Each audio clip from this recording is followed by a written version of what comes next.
Creo que lo que estamos viendo hoy día es realmente como un cambio de época de sucesión, porque hay una generación muy grande, muy, muy, muy potente Mm, de emprendedores que aprovecharon esto, mm, y que por lo tanto están viviendo una, como una época común y que están a puertas de este tránsito mm. a retirarse, a hacer una sucesión familiar, ¿ah?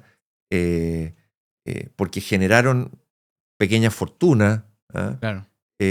A propósito de este crecimiento y del momento que vivió Chile. Entonces, eh, yo creo que en efecto hay como una cohorte, como una generación, que se identifica, y que va a enfrentar este proceso de sucesión. Yo diría que probablemente, no tengo una estadística, y te lo voy a decir así como el estómago, pero yo me atrevería a decir que la gran mayoría de estos empresarios, fundadores, eh, pucha, que se la jugaron, que sacaron la mugre y generaron valor, no tienen ni de lejos resuelta su sucesión. Alfredo Enrione ha dedicado su vida a formar líderes y a trabajar con familias empresarias para formular buenas preguntas, tomar mejores decisiones y crear más valor en sus organizaciones. En esta conversación exploramos su trayectoria, los desafíos de la sucesión empresarial y cómo la inteligencia artificial está transformando el poder y nuestras vidas. Así que les doy la bienvenida a un nuevo episodio del Garage de Gonzalo,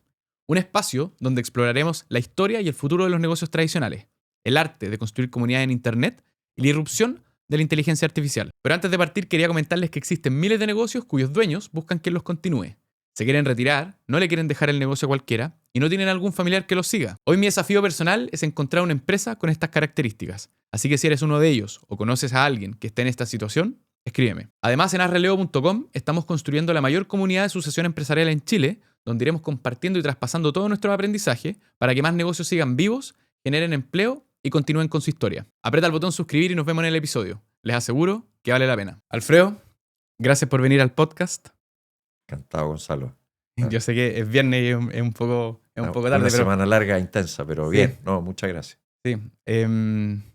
Mira, cuando te estuve estudiando, dije, ¿por dónde parto esta conversación con Alfredo? Porque es una persona que es muy curiosa, ha hecho mucho, y hoy día no sé qué realmente lo motiva. Entonces, eh, ¿cómo lo abordamos?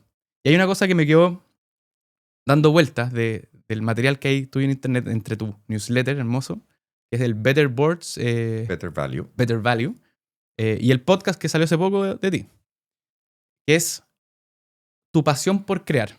Ujú. ¿Eso te ha definido como persona? Em, no sé, no sé si me ha definido. Yo creo que es un rasgo que tengo, ¿Mm? que me motiva, que me mueve, em, que, que quizás se conecta en una infancia con una pasión por aprender, Mm, una curiosidad por aprender, que en esa época, de chico, y con unos anteojos así de leer mucho. mm. eh, ¿Te incentivaron la lectura? ¿O naturalmente erais curioso y pescabais los libros? no, a ver, no, yo creo que fue todo natural. Yo aprendí a leer muy chico. Mm, Yo todo el día le decía a mi mamá o a mi papá qué letra es esa, qué dice ahí, eh, y con una cuestión que ya no existe, no sé si existe, con el silabario mate. mm. Así, mi, ma, me, mi, ma, pipa. A los 3 años sabía leer. Y nunca más paré de leer. Y para mí, cuando, bueno, mis amigos creían en el ratón, yo ya no creía en el ratón, nunca creí en el ratón de los dientes, pero cuando se me caía un diente, era un libro. Yo no quería un billete, quería un libro. Mm. Eh, y todavía me acuerdo una vez de chico que se me perdió el diente y mi mamá me encontró muy amargado en la entrada a la casa, sentado así como en la puerta, porque había perdido el libro en el ¿Perdiste el fondo. libro? Pero igual fuimos a comprar el libro. Eh, entonces, yo creo que estas ganas como de aprender, de descubrir, y después ya más grande de materializar, de ver, de ver algo desde una idea hasta una realidad. Mm, Yo creo que mirando retrospectivamente, porque uno en el minuto no lo ve así, no. Es eh, como la yo, típica frase que es muy fácil conectar los puntos mirando hacia atrás, pero Claro. cuando toca hacerlo hacia adelante no se ve nada. Bueno, en el mundo académico hay un académico que se llama Mintzberg que dice que la estrategia de una empresa es la explicación ordenada de lo que acabo de hacer, digamos. ¿Ah? Mm. Habla de estrategias emergentes, más que del plan, mi análisis, mis proyecciones, de una explicación lógica que se encuentra lógica después, pero que al principio quizás estamos todavía experimentando. Pero sí, mucha curiosidad, probablemente una dosis que hoy día llamaríamos déficit atencional, en términos de muchas cosas al mismo tiempo en la cabeza. Mm. Eh, Que mucha gente lo asocia con no va a lograr materializar nada porque su energía se va a, ¿cómo se dice? Como, no es, Diluir. diluir. Va a ser muy difuso para la toma de decisiones y probablemente no fue tu caso, ¿no? A ver, probablemente hay millones de cosas que se me ocurrieron que nunca materialicé, Mm. pero hay estas cosas que sí. Eh, entonces tengo esto de déficit atencional en términos de que uno se distrae y deja de hacer cosas. No, yo creo que cuando se me mete una idea, la trabajo y me obsesiono, que yo creo que es un rasgo de mucha gente, pero muy de los académicos, Mm. como de obsesionarse con una idea y de acostarse, dormirse, despertarse, ducharse con la idea. Y dentro de esa obsesión Pero es, entonces poder hacer cosas. es como por la aproximación que tienen de quizás más científica, de pensar todo como experimentos y tengo que probarlo y si no funciona esto tengo que ir a la siguiente iteración y quizás por ahí no era. ¿Tiene que ver? No O sé, el enfoque académico? no sé. A ver, yo creo que las personas somos los seres humanos. ¿Mm? ¿Ah? Eh, Tenemos un rasgo que nos gusta resolver problemas. Nos gusta resolver puzzles, acertijos. ¿Ah? Eh, Nos genera una curiosidad enorme cuando nos empiezan a contar una historia, saber cómo termina la historia. Mm. ¿Ah? Y en el mundo académico hay una historia, hay una pregunta, que si uno trabaja en una universidad es una pregunta que nunca nadie ha contestado, porque se trata de ir ampliando la frontera del conocimiento. Correcto, sí. eh, y no la ha contestado alguien, no sé, porque era difícil, porque no tenía los datos, porque no se le había ocurrido. Y es en ese sentido donde el académico como que se duerme con la pregunta. Probablemente tú estudiaste ingeniería y en ingeniería te tiran problemas, Mm. problemas que pueden ser súper irrelevantes, pero son problemas matemáticos difíciles, de física, lo que tú quieras. Y si tú estás estudiando y trabajando, Mm. de repente pasó la noche y en la mañana se te ocurrió. Se te O ocurrió se te la ocurre solución. durmiendo. Se te ocurrió durmiendo, ¿cierto? Sí. Tu cabeza siguió funcionando ahí como en O el... sea, de hecho en ingeniería lo único que hacen es tirarte problemas, entonces... Es lo único que saben. Pero fíjate que una cosa interesante de ingeniería que descubrí después Sí, es que a uno lo entrenan en resolver problemas. Uno es sí, seco para resolver sí. problemas, pero no te enseñan a definir y a identificar el problema. Claro, que es como... Te dan los problemas siempre bien definidos. Claro, y tu entrenamiento es llegar a la respuesta, Exacto, pero no hacerte buenas preguntas. exacto. O ¿Ah? analizar el contexto, tener una intuición bien desarrollada, comunicar bien, que es lo que conversábamos antes de Sí, partir el podcast. sí. ¿Ah? Y bueno, estuvimos conversando unos segundos antes del inicio del podcast. Yo creo que en este mundo de inteligencia artificial la ¿Mm? clave va a ser las preguntas. Sí, pues, ¿Ah? formular buenas preguntas, pero para Sí. formular buenas preguntas hay un paso previo. Es la observación, es interactuar con la realidad, es formular hipótesis. Sí. Porque el motor de inteligencia ya es más potente que todos nosotros juntos. Pero el paso previo, ¿tú lo aplicaste alguna vez en tu vida? No estoy seguro de entender la pregunta. Me refiero a poder tener observaciones acerca de la realidad, decir esto lo puedo llevar a una pregunta, esta pregunta es una idea y esta idea es probablemente un negocio y una empresa. ¿Hay casos así a lo largo de tu vida?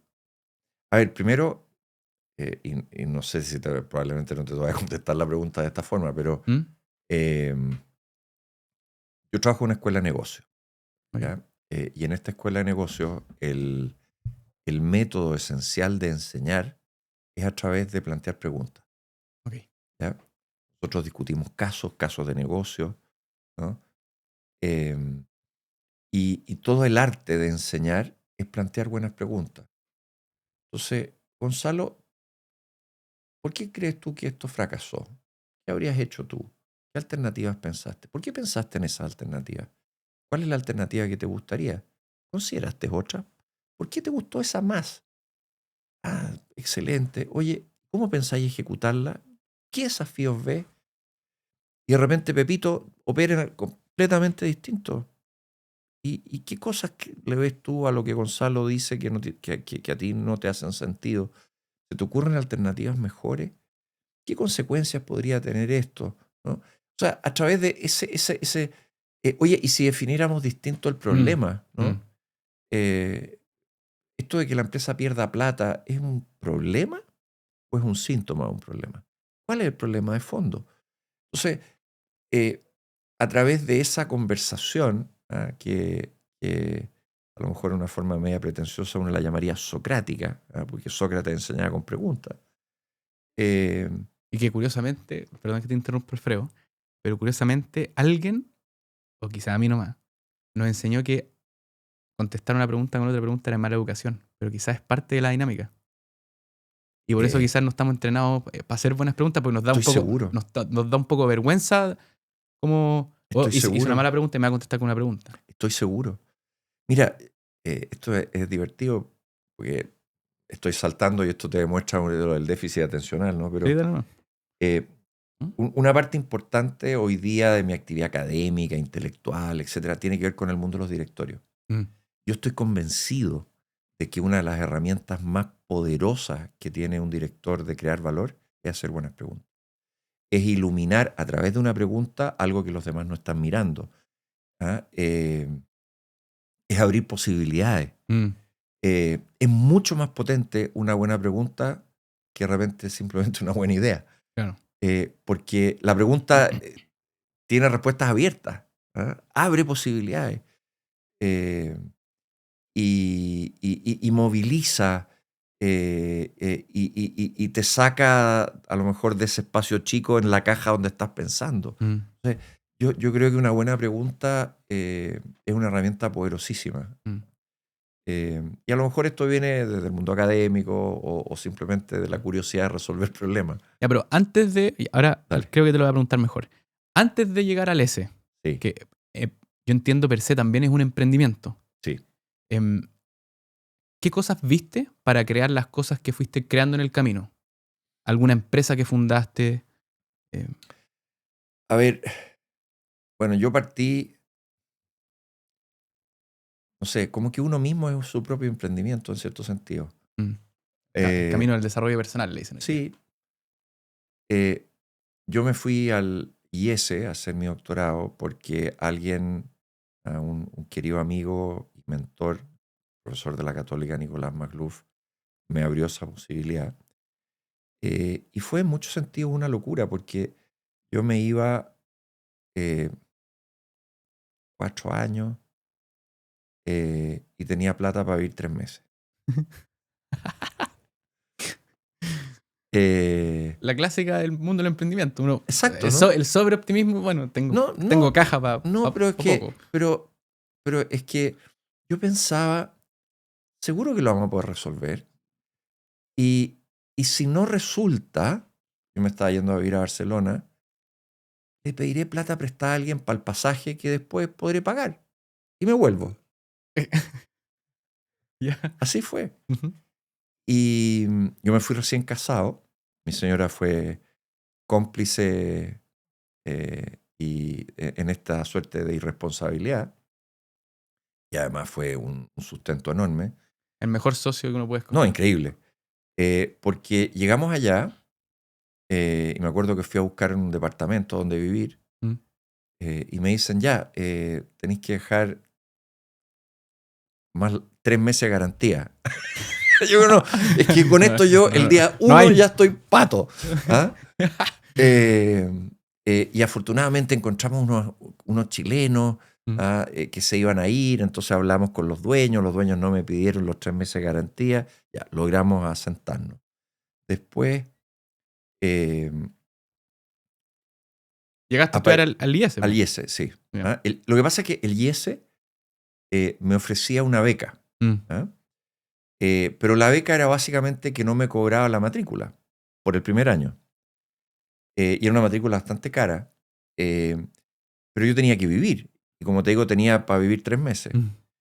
Eh, Algo tenía que inventar. claro, pero fue como medio providencial. Y al principio cero mérito mío, porque eh, bueno, primero vivíamos súper austero. Yo caminaba para todos lados para no gastar micro. ¿Ah? Íbamos al supermercado con una mochila, un supermercado que quedaba lejísimo. Ahí veníamos con toda la mercadería en una mochila para ahorrarnos micro y todas esas cosas. Se me gastaron la suela de los zapatos. ¿Ah? Anécdota divertida porque en una Navidad, Mm. eh, que fue cuando nació mi hija mayor, Que nació allá. nació allá, mi mamá nos fue a ver. ¿Ah? Como regalo, fuimos a comprar un par de zapatos, Ok. ¿ya? Entre otras cosas. Y era un bonito par de mocasines españoles. Y como al mes y medio, 2 meses, se me hizo un hoyo en la suela. Mm. Entonces fui al Corte Inglés a reclamar que se me había hecho un hoyo en la suela y me dice, pero señor, si se gastan con el uso.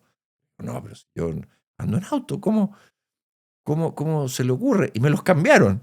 Y al mes y medio se me volvió a hacer un hoyo, así que ya no los cambié. Era la caminada. Eh, y, y, y, y apareció una suerte de mecenas alemán que le ofreció al IESE una beca que eran como $800 mensuales para el estudiante de doctorado que más lo necesitara. Y con eso logré llegar al verano. ¿Ya? Y en el verano pude trabajar. Y ahí. ¿Ya? Y había que hacer una práctica. Pero Mm. yo trabajé en los Juegos Olímpicos, que tenía la gracia que te pagaban lo mismo, pero duraba un mes y medio. Chuta. Y pude hacer una segunda práctica Mm. que me permitió juntar más plata. Y en el segundo año, mi señora pudo empezar a trabajar y yo pude empezar también a conseguir ingresos dando clases. Un profesor que se apiadó de mí me recomendó para un programa que se hacía en Roma y yo viajaba a Roma los viernes y sábados a dar clases y volvía con plata. Y de la miseria empecé a ahorrar. ¿Ya? Y ahorré, y ahorré, y ahorré. Logré comprar un auto, nació mi hija mayor. O sea, más que, perdón que te interrumpa la historia, Alfredo, pero más que, para volver a la pregunta original, más que una observación, esto fue ñeque, s- como dicen s- por ahí, como ir arreglándoselas Sí, ahí paso pero es por que paso. me tenía fe. Ya. Probablemente ese es un rasgo de los emprendedores, ¿no? Sí. Bueno, volví a Chile, trabajé en una inmobiliaria que Mm. estaba naciendo, que yo le digo a mis amigos, yo le tengo aprecio y admiración a mis empleadores anteriores, pero a lo mejor si lo miráramos desde un punto de vista público, mi currículum más se parece a un prontuario ya, porque yo trabajé en lo que fue el auge y caída del segundo imperio de Manuel Cruzat, el grupo CB, y después los fondos de inversión, yo trabajé en las Américas, cuyos accionistas principales eran el grupo Penta. ¿Ah? Y después yo me fui a la Universidad de los Andes. Yo creo que gente, emprendedores muy talentosos, muy inteligentes, eh, que hoy día quizás su historia empresarial despierta Mm. ¿ah? Algunas suspicacias, pero yo aprendí montones y me siento muy agradecido de las oportunidades que me dieron. ¿Y cómo nace esta... Es curioso decir que alguien puede emprender con la universidad. ¿Cómo nace esta visión de construir el S? Lo que pasa es que, mira, yo trabajaba ahí en las Américas ¿Mm? y empecé a trabajar ahí el año 96 Ujú. y, y yo estaba vuelto loco con el tema de Internet. A mí me había tocado ver desde el IESE el nacimiento de Internet, ¿ya? Entonces, los primeros protocolos, FTP, Después nace esta cuestión increíble de Andreessen Netscape, Claro. que fue el primer navegador. Que hoy día ese tipo tiene Mark Andreessen. Sí, Tiene Andreessen Horowitz, sí, un ¿verdad? venture No, capital. es un tipo genial. De hecho, venía escuchando un podcast de él No, ahora en el auto cuando llegué. son geniales. Sí, Bueno, tipo a otro nivel. sí. Y entonces me tocó ver como el nacimiento de Internet y toda esta creación de valor. Y yo salí de este fondo de inversión para emprender una.com. ¿Ya? Y esta .com, por distintas razones que si te interesa te cuento, pero la idea se fue como chuteando en el tiempo y como muriendo, porque entre otras cosas yo estaba luchando por convencer a gente de que avanzáramos y en medio de eso explota la burbuja del .com y las acciones del Nasdaq se van así y toda la gente que decía, viste que Internet era una mala idea, Tenían razón. tenían Y es razón. terrible cuando los pesimistas tienen razón porque la confianza como que se Tuvieron destruye. razón por un rato, pero y unos meses antes me habían contado de que la Universidad de los Andes quería crear esta escuela de negocios y que me estaban invitando a dar clases, porque yo había hecho mi doctorado, yo daba clases en la Adolfo Ibáñez, en algunos temas de negocio, y me habían recomendado como un potencial profesor para esta escuela. Entonces yo ya sabía la existencia,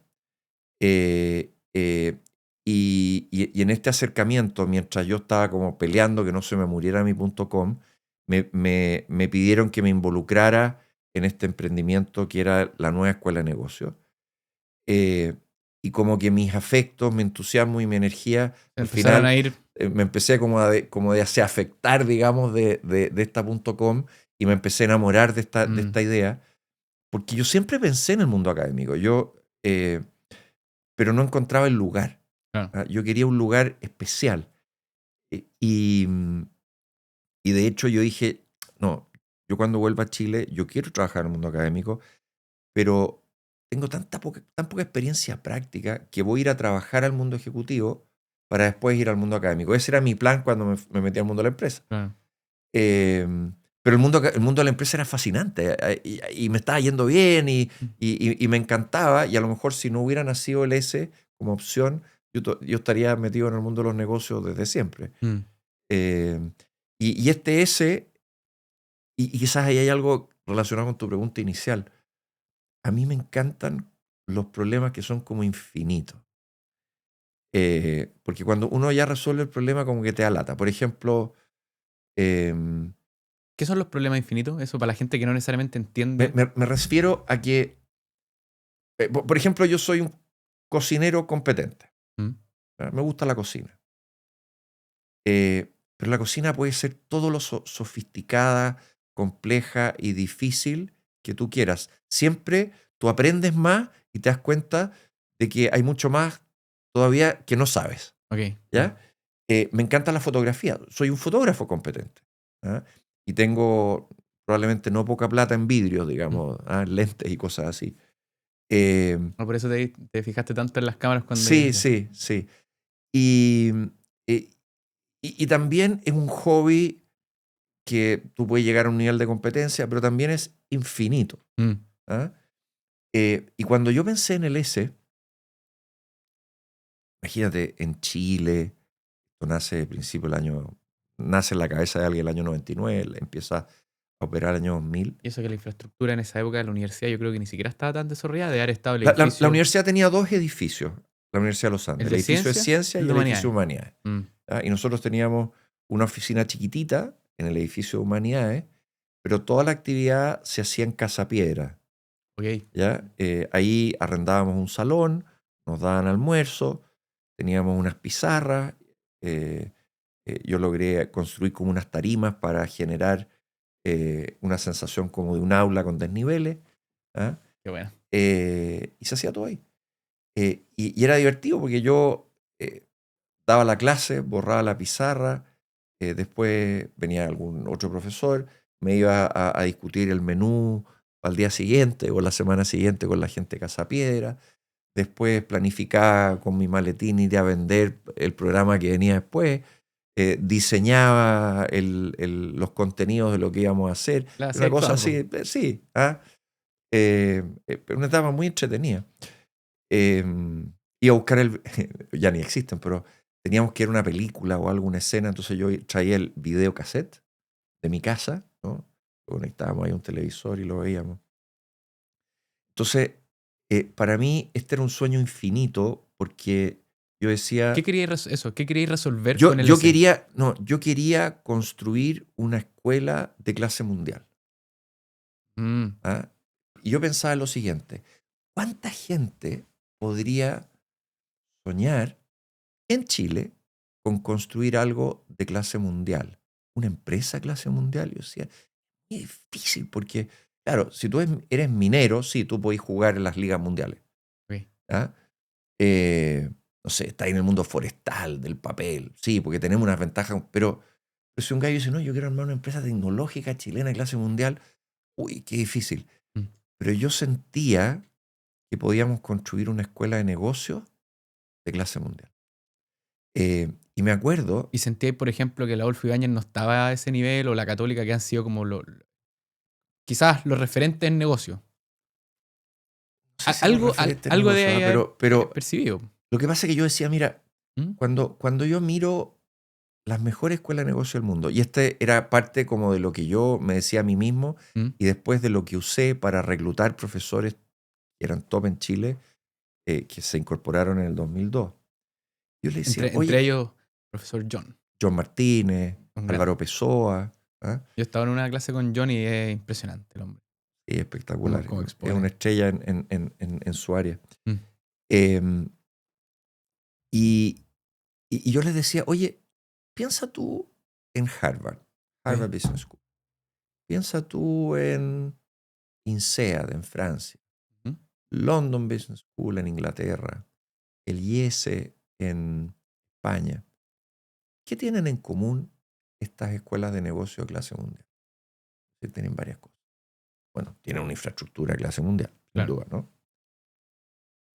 Son exclusivamente de posgrado, no mezclan el pregrado con el posgrado. Ok. ¿Ya? Entonces son especialistas en atender las necesidades de empresarios y ejecutivos, no de chiquillos de 20 años que están formándose. Ok. Son privadas. ¿Ya? Y se preocupan de generar conocimientos relevantes para la realidad donde operan.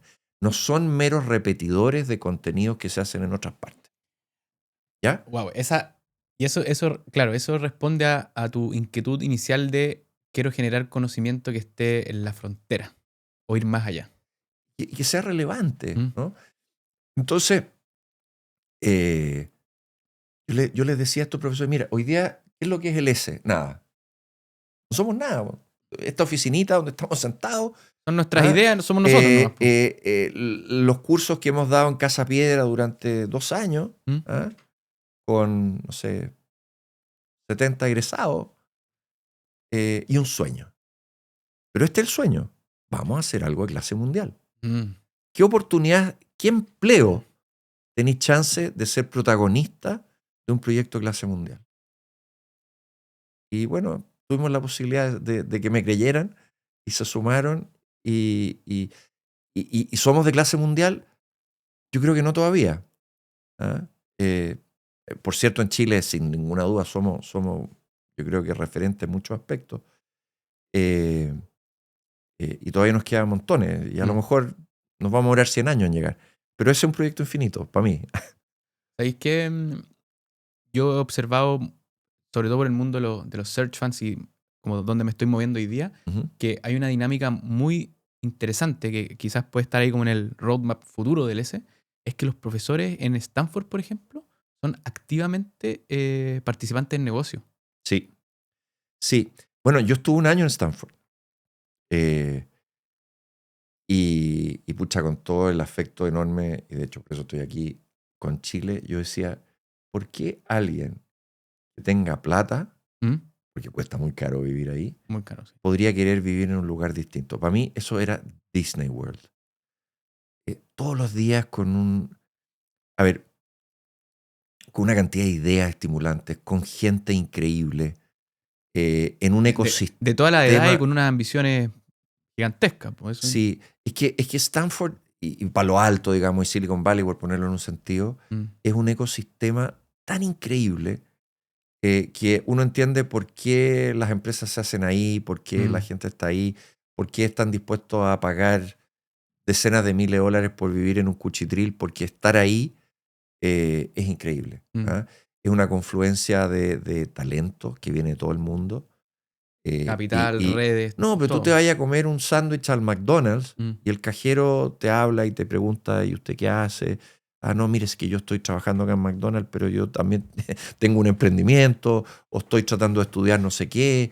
Claro. Eh, Es una realidad totalmente distinta nomás. y tú tenías ahí Mm, Sand Hill Road, donde están todos los fondos, sí. los secuoyas. Hay un libro muy bueno que se llama Secrets of the Sand Hill Road, escrito por Scott Cooper, que es uno de los managing partners ahí de... ¿Ya? Entonces, bueno, si uno como profesor está en esta escuela de negocios eh, o en la escuela de ingeniería, Sí. la chance de que chiquillos talentosos, con ideas, o egresados que ya a lo mejor vienen otras, ¿Mm? accedan a ti, te pregunten, te pidan consejos, es un ecosistema en el que habría que ser tarado para no participar en el mundo de los negocios. O demasiado conservador, no quiero ser despectivo, Sí. pero es como que los negocios vienen a ti, Mm, porque tú estás ahí. Y por otro lado, muchos de estos profesores desarrollan conceptos, patentes, mm. que también se transforman en negocios, ¿no? Como lo que hablamos antes, Pablo Segers es un gran ejemplo de eso. O sea, tipo muy hábil para pasar del mundo académico al mundo empresarial. ¿Tú crees que el futuro del S va encaminado para allá? ¿O podría? No sé. Me encantaría pensar que, no digo que los profesores nos transformemos en inversionistas ángeles, ¿ah? Pero me encantaría pensar que podamos ser un elemento valioso en un ecosistema eh, de creación de Mm, empresas, de crecimiento. Yo diría, nosotros en el S hoy día estamos mucho más concentrados en ayudar, en apoyar a las personas que dirigen empresas establecidas que a emprendedores. mm. ¿Ah? Yo creo que ahí tenemos una deuda. En parte porque somos chicos, somos pocos, y al final uno se empieza a concentrar en No, pero algunas cosas, ¿no? responde a lo que decía inicialmente. O sea, nosotros vamos a ser especialistas en esto. Sí. Y está bien, quizás atender a emprendedores emergentes no era el foco y está perfecto. Y me quiero pasar al tema de los negocios tradicionales, los negocios establecidos. Em, Viene una ola de sucesión en las empresas tradicionales. Sí. ¿Con qué ojos estás mirando tú este fenómeno? Uf. A ver, yo lo miro con muchos ojos. Yo creo que es una pregunta que tiene muchas aristas distintas. Yo creo, tú ves hoy día en los grandes grupos empresariales que están transitando hacia las siguientes generaciones. Sí. Eh, Estos patriarcas increíbles que armaron negocios, Mm. ¿no? Eh, Algunos ya partieron, otros van a partir. Y ahí entonces hay todo un tránsito a una siguiente generación eh, que tiene otras visiones, eh, que además después del estallido social están estos family office invirtiendo en otras partes, diversificando sus riesgos, es una cosa bastante natural. Ahora, eh, a otra escala, yo veo muchas familias empresarias que están preocupadas y planificando su proceso de sucesión. Y yo diría que probablemente, no tengo una estadística y te lo voy a decir así como el estómago, pero yo me atrevería a decir que la gran mayoría de estos empresarios, fundadores, eh, pucha, que se la jugaron, que sacaron la mugre y generaron valor, no tienen ni de lejos resuelta su sucesión. Mm. Eh, De hecho, Alfredo, solo va a complementarte, y puede ser, lo más probable es que esté mal en el dato, pero la probabilidad de sucesión a una tercera generación en un negocio familiar creo que es como el 7%. a ver, mira, las estadísticas varían mucho, ¿ah? ¿Mm? Y la mayoría, fíjate que Como que es muy difícil, a lo que voy, es muy difícil que los negocios, claro, hablemos de negocio en vez de como family office, que están mucho más estructurados, pero que puedan pasar de generación en generación también por lo que tú dijiste anteriormente, que los intereses y las ambiciones de quienes suceden pueden ser muy distintas. sí. Es que, mira, las estadísticas hay que tomárselas con pinzas. Mm, ¿Ya? Primero, porque el 99% de la gente que cita estadísticas cita un estudio de John Ward, que es un estudio que se hizo en un lugar muy específico, en una época muy específica, y la extrapolamos como si fueran todas, ¿no? Segundo, hay empresas que se mueren independientes si son familiares o no familiares porque eh, los negocios son complejos, sí, porque a veces uno la cambia la chunto, hay dinámica. riesgo, etcétera, etcétera. Pero ¿cómo los separas de primera, segunda generación, etcétera? Pero es un dato. La mayoría de las empresas no sobrevive a una segunda, y de la segunda la mayoría no sobrevive a la tercera, y si agarráis ese porcentaje, probablemente en las estadísticas conocidas Mm, son ah, alrededor del 10%. ¿Ah? O sea, mm, el 90% de probabilidad de que mm. no llegué. ¿Ah? ¿Y cómo? Es que ¿sabes lo que me duele la guata a mí? Que es lo que conversábamos antes de partir el podcast, que en el fondo yo veo que hay miles de pymes en Chile que están controladas por gente que tiene sobre 60 años, que está en una posición de pensar en hacer el relevo, pasar la posta. Y no necesariamente la gente que lo sucede en su familia quieren hacerse cargo del negocio. ¿Qué crees tú que puede ser una solución para poder tomar ese desafío y darle continuidad a estos negocios? A ver, déjame irme por las ramas para después tratar de llegar. Mm, Pero yo siempre le he dicho a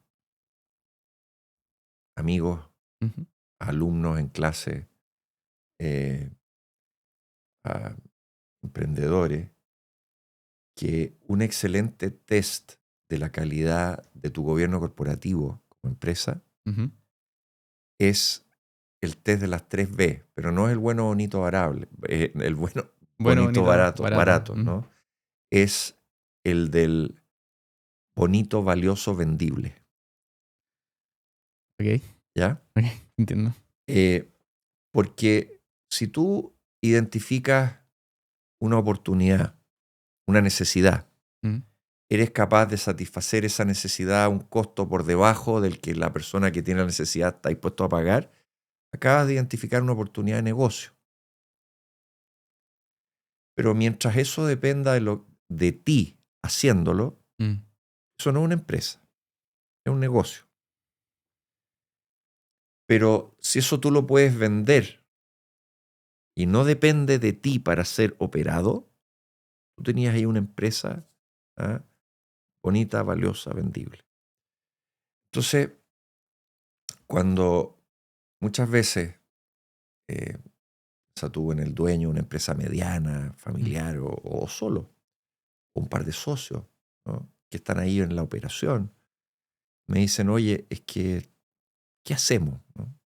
Yo le digo, mira, Pero el que hacemos, perdón que te interrumpa, Alfredo, responde a algo súper interesante, que se hicieron la pregunta. claro, lo que pasa es que se están haciendo la pregunta porque tienen cerca de 70 años. Es la edad, es que lo escucharon que en alguna parte podían acceder a alguna solución, alguien los instruyó. ¿De dónde nacen estas inquietudes? ¿Tú creí? No, a ver, primero yo creo ¿Mm? que hoy día no hay una solución evidente. Ujú, ¿M? Eh, lo que obviamente nos habla de una oportunidad evidente para el que pueda tener esa solución. ujú, Eh, no, yo creo o sea, al menos parte de mi trabajo, porque hay empresas preciosas que venden no 2 millones de dólares, que venden 200 millones de dólares, pero que no funcionan sin su dueño gestor. ¿Ya? ujú. Incluso de Entonces, esos tamaños. sí. eh, entonces lo que venden, lo que podrían vender, es mucho menos valioso que lo que genera la empresa en realidad. Correcto. ¿Ah? Entonces yo digo, oye, no, pero ¿qué necesitamos? ¿Qué necesitaríamos para vender esto? Ujú, Ah, no, mira, es que necesitamos un buen equipo en el que podamos delegar, ujú. ¿no? Necesitamos un buen plan de negocio, ¿no? Necesitamos ah, un buen modelo, una buena estrategia. Bueno, los números y la contabilidad al Necesitamos, día. bueno, obviamente las cosas muy ordenadas, Ujú. ¿no? Verificables, etcétera, etcétera. Entonces yo le digo, pero ¿te das cuenta? Si nosotros hacemos esto, tú tienes la opción de vender o quedarte, Correcto. ¿cierto? Al final tenemos que hacer lo mismo que si fuera para vender o no. Sí, ¿Sí? correcto. Ya.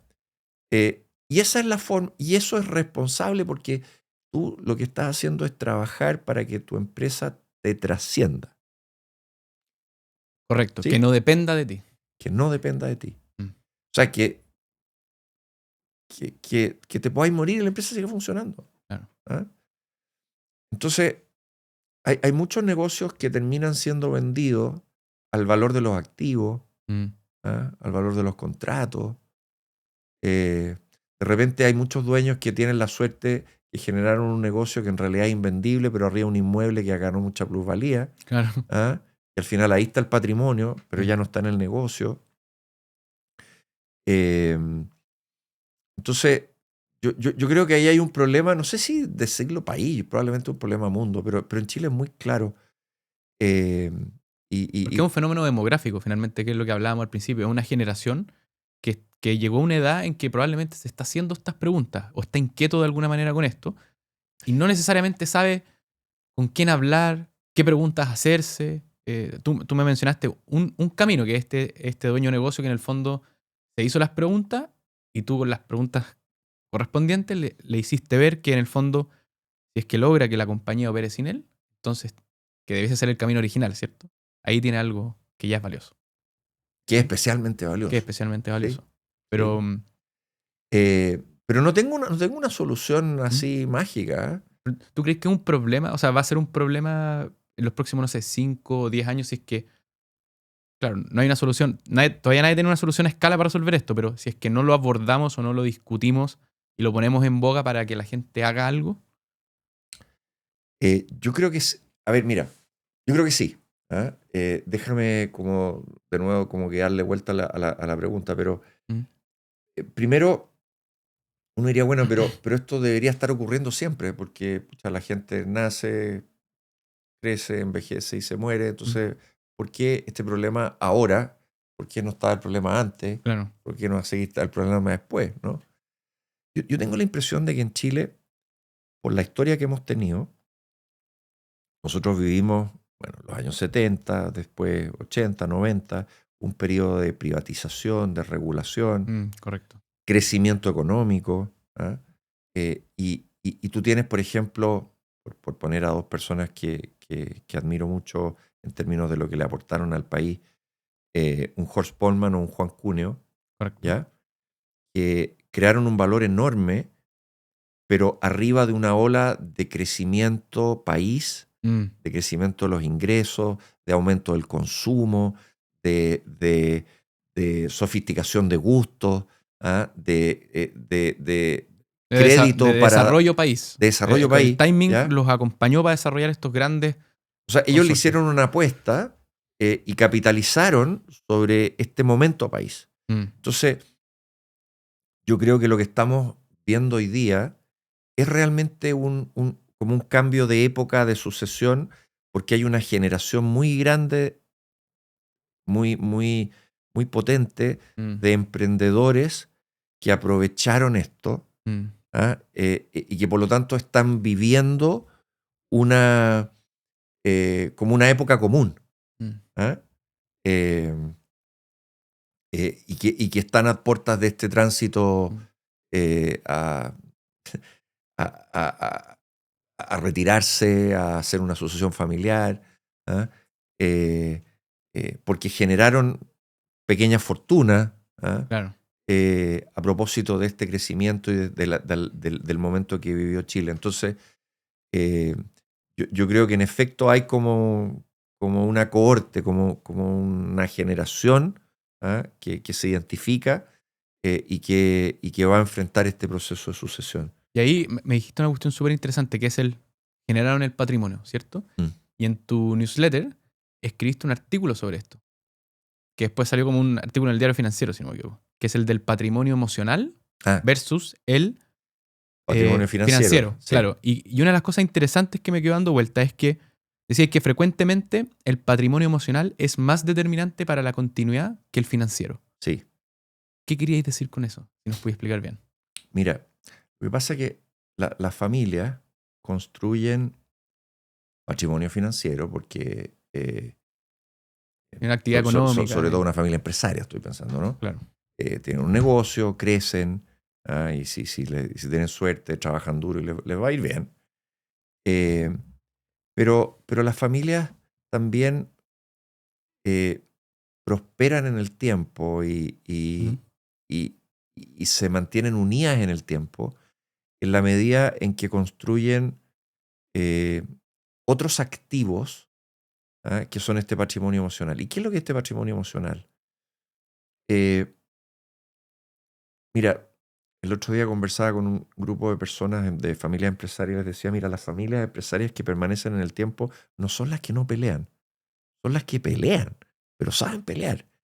Eh, em, Y saber y pelear en familia es difícil porque hay mucho, no sé si sí, decir pasivo en la pero, palabra, pero pero es como, bueno, es como cuando uno se pelea como hermano, digamos, se dicen las brutalidades más increíbles, pero seguimos siendo hermanos y después se nos olvida, ¿no? Bueno, el poder desarrollar la capacidad de conversar, de resolver conflictos, eh, el que tengamos cosas que nos distinguen. ¿En qué sentido somos distintos al resto del universo? ¿Ah? ¿Cuáles son nuestros valores, nuestras tradiciones, nuestros recuerdos? O sea, todo ese tejido intangible es parte de algo que hay que cultivar. No es algo que se regala. claro. O sea, sí, en parte se regala, ¿no? Pero si pensemos en una familia que ya, no sé, son hartos hermanos, nietos, ¿no? Siguientes generaciones, ¿qué es lo que nos va a mantener unidos? Porque esto es una fuerza centrífuga con gente con intereses distintos, con profesiones distintas, Claro. con necesidades distintas, con visiones del mundo distintas. Mm. Pero ¿qué es lo que nos va a mantener unidos? Entonces, estos sentimientos, esta capacidad de resolver conflictos, estos recuerdos, este sentido de identidad, son capaces de sostener a la familia unida cuando la circunstancia financiera se puede poner compleja. Eso tiene que ver mucho con el sentido de desarrollar un sentido de pertenencia, Exactamente. De eso estoy pensando. que como cuando se ponga como árido el terreno, la familia no decida simplemente liquidar los activos, dividir las cosas y que cada uno se vaya por su lado y que el ciclo tenga que volver a partir, sino que de alguna manera, si es que están bien alineados y tienen este sentido Sí. de pertenencia, van a poder aguantar la tempestad juntos, digamos, ¿no? Sí. Mira, a mí me tocó trabajar con una familia Mm. de hermanos, 5 hermanos, que básicamente estaban sentados arriba de una bolsa con plata. ¿Ya? Una bolsa bien relevante que les permitía tener participaciones también relevantes en hartos negocios. ¿Ya? Algunas abiertas, otras cerradas, algunos negocios ellos de donde ellos eran dueños. Pero era materialmente muy fácil de subdividir. Ok. ¿Ya? No era una empresa con chimenea que, pucha, ¿qué hacemos? ¿Cómo la vamos a dividir? No. O sea, un quinto para cada uno, váyanse para la casa. Entonces, yo me senté y trabajamos un buen tiempo. Termino de decir, bueno, pero ¿cuál es la razón egoísta de por qué quieren mantener esto juntos? Porque lo lógico es que no esté juntos. ¿Por qué pedirle permiso al resto? ¿Por qué tener que desgastarse convenciendo a los demás de que tenemos que hacer algo que a mí me gusta cuando yo lo podría hacer con mi plata en forma independiente? Claro. ¿Ya? Fue un ejercicio muy rico. Buena pregunta, así como preguntarles directamente, sean egoístas y contéstemelo. Sí. Súper directo como... Sean egoístas. Mira, olvídense los sentimientos. Olvídense ese recuerdo, que es muy difícil, ¿no? Pero, ¿por qué quieren seguir juntos? Y empezaron a pensarlo, y terminamos escribiéndolo. No, y fue muy bonito porque dijeron, mira, pasamos bien juntos. realmente lo pasamos muy bien juntos. Eh, O sea, la conclusión era no necesariamente vamos a generar más valor no, financiero. pero déjame, Claro. porque bueno, uno, lo pasamos muy bien juntos, Ya. ¿no? Dos, creemos que tenemos talentos complementarios. ¿Ya? Habían algunos con habilidades muy potentes en algunas áreas y otros en otras áreas. Ok. ¿Ah? Y de repente alguien que a lo mejor no era tan capo en los negocios, pero sí era capaz de generar un buen clima, de poner prudencia, de bajar el tono. Ok. ¿Ah? Después dijeron, juntos podemos acceder a mejores negocios, a negocios más grandes. Si somos chicos no nos van a llegar estos negocios. En cambio, si estamos juntos, nos llegan otros negocios. Correcto. ¿Ah? Podemos elegir directores en las empresas donde estamos. No podríamos elegir si nos separamos. Podemos tener mejores ejecutivos en el Family Office que si tenemos 5 mini Family Office, etcétera, etcétera. Entonces, La conclusión fue que siendo egoístas, también se dieron cuenta que... había una razón para seguir juntos. Ok. ¿Ah? Pero era más fácil identificar esas virtudes de estar juntos Ujú. porque tenían este patrimonio emocional, ¿ah? En que miraban todo esto de buena fe, no estaban enojados, Mm. ¿ah? Y podían superar, y de hecho les tocó enfrentar algunas crisis empresariales más o menos importantes, bien importantes, y las resistieron juntos. ¿Ah? Eh, entonces yo, a propósito de este patrimonio emocional, ¿ah? Mm. Yo creo que es un activo muy importante, pero aquí quiero poner un asterisco, ¿ah? Y es que yo creo que las familias, el otro día yo les decía lo siguiente, les decía, mira, imagínate que vas por un camino de montaña, así como caminos farellones, digamos, con mucha curva. Bueno, en ese camino hay como dos guías, la línea pintada al medio Mm. y la barrera, ¿ya? La línea pintada al medio es normalmente estos códigos morales, ¿ah? Algunos documentos que tienen fundamentalmente un valor moral, como los protocolos familiares, los consejos de familia, eh, que son una guía moral de por dónde nos vamos a mover y que en el tiempo de repente uno se corre, pisa la rayita y se vuelve al camino, Mm. ¿no?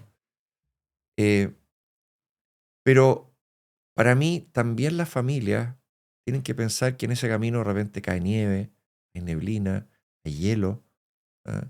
Y también hay que tener barreras, Ah. ¿ah? Y esas barreras son estas razones egoístas. Entonces, eh, ¿cómo hacemos que esto funcione? ¿Cómo hacemos que esto no se destruya valor si es que patinamos en el hielo? Mm. ¿No? Y ahí están los pactos de accionistas, están los estatutos de las sociedades, están los directorios con directores independientes, Mm. ¿ah? Que te ayudan a mirar las cosas con objetividad, que te ayudan a resolver una tensión, Están los ¿no? protocolos familiares también No, es que... que el protocolo para mí está en el lado de la raya amarilla, porque los protocolos no son contratos legales, son acuerdos morales. Ok, pero de cierta manera, en el conjunto de las cosas, todos estos mecanismos interactúan entre ellos. Por eso, perfecto, ¿ah? ¿Mm? Pero para mí no es suficiente el protocolo, No, estoy como de no es acuerdo. suficiente Sí. la línea amarilla, Ok. ¿ya? Y tampoco es suficiente la barrera si es que no hay una línea amarilla, Mm. pero necesitáis estas dos, ¿ah? Porque uno es por dónde nos estamos moviendo mientras todo está claro, funciona, Mm. ¿ah? Pero cuando hay una tensión, cuando hay un conflicto, cuando hay una crisis, necesitáis las barreras. Ahí tocaste un tema súper interesante, que es el tema de los directorios, ¿cierto? Ujú. Y me encantaría irme por dos ramas, que es como, ¿qué significa tener directores independientes? Y hay un artículo muy bueno tuyo que habla de el concepto del director que tiene el fuck you money, Sí. ¿cierto? Y está, por otro lado, el tema de los riesgos y las oportunidades que hay en los directorios de las empresas familiares. Dejemos guardémoslo un segundo. ¿Ya? Vámonos por el segundo.